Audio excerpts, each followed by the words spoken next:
step anyway 25, we are going to do some standing hip cars. You don't need any equipment, so you just need a wall to stand next to for support. If you want to have the back of the chair for support, that's fine. Do it barefoot, not in heels like me. We are going to use this support only to take away the energy requirement of having to work on balance, okay? We don't want to spend any energy working on anything else in this drill besides the hip CARS. CARS stands for Controlled Articular Rotations, meaning we're very, very slow and intentional on these drills, any CARS drills.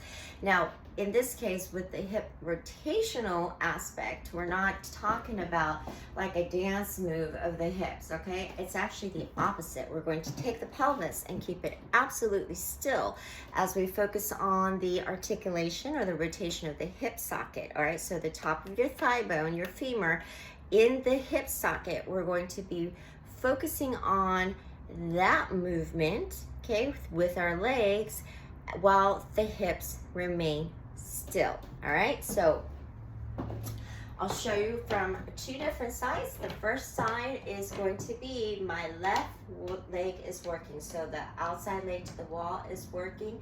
The inside leg, or your supporting leg, okay, is going to have to work really hard as well to keep these hips still. Everything is going to be involved, even though we have one working side at a time.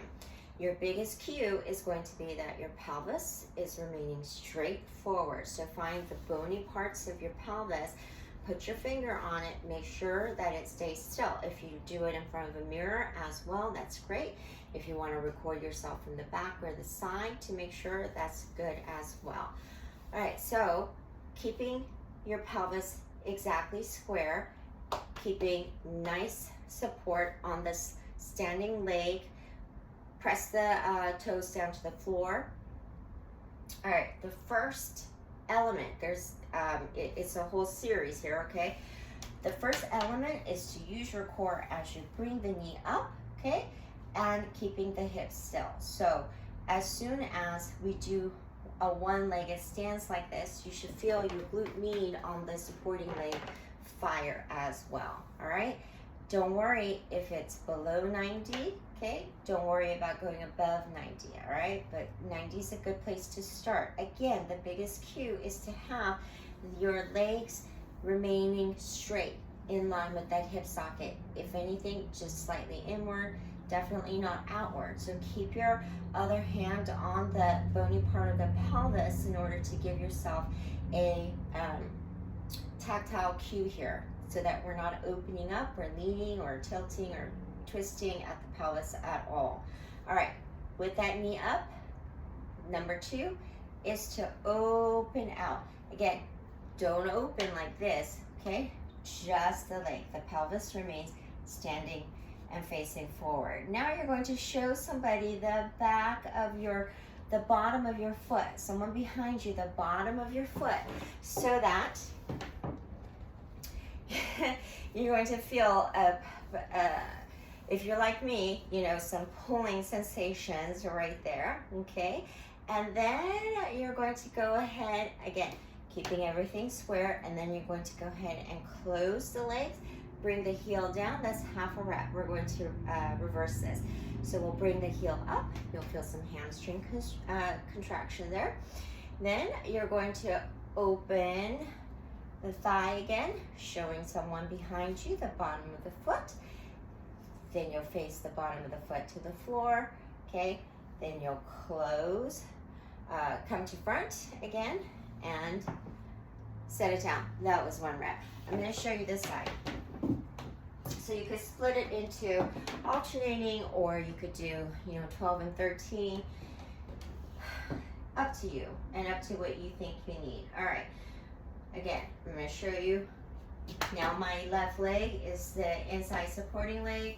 My right leg is the working leg. So we're going to bring the knee up, engage the core, hips absolutely forward.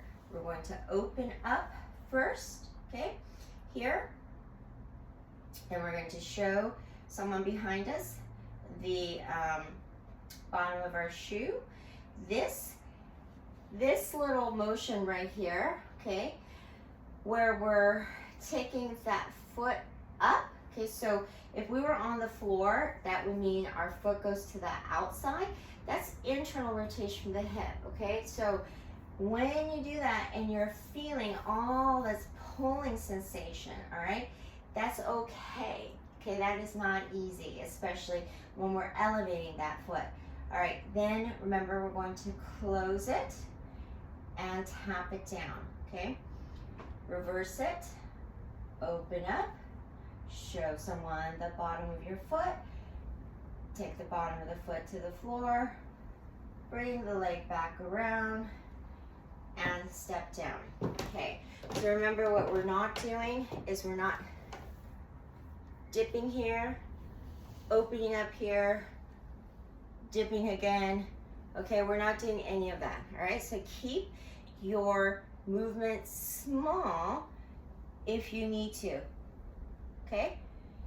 Keeping the hips still takes precedence, all right? But the next rep, try to push a little bit bigger until you find what you consider, what is your in range, and give it a go, all right? Now, this is on the honor system because it's easy to cheat this.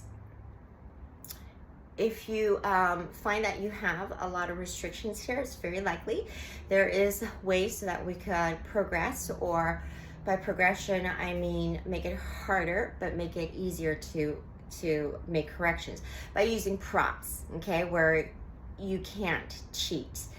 But use this method to just get a feel for connecting through that hip socket, getting a feel for what the sequence of the movement is and the different ways, okay, that we're moving through, and use the exercise this way, okay, as your starter hip cars. Give it a go.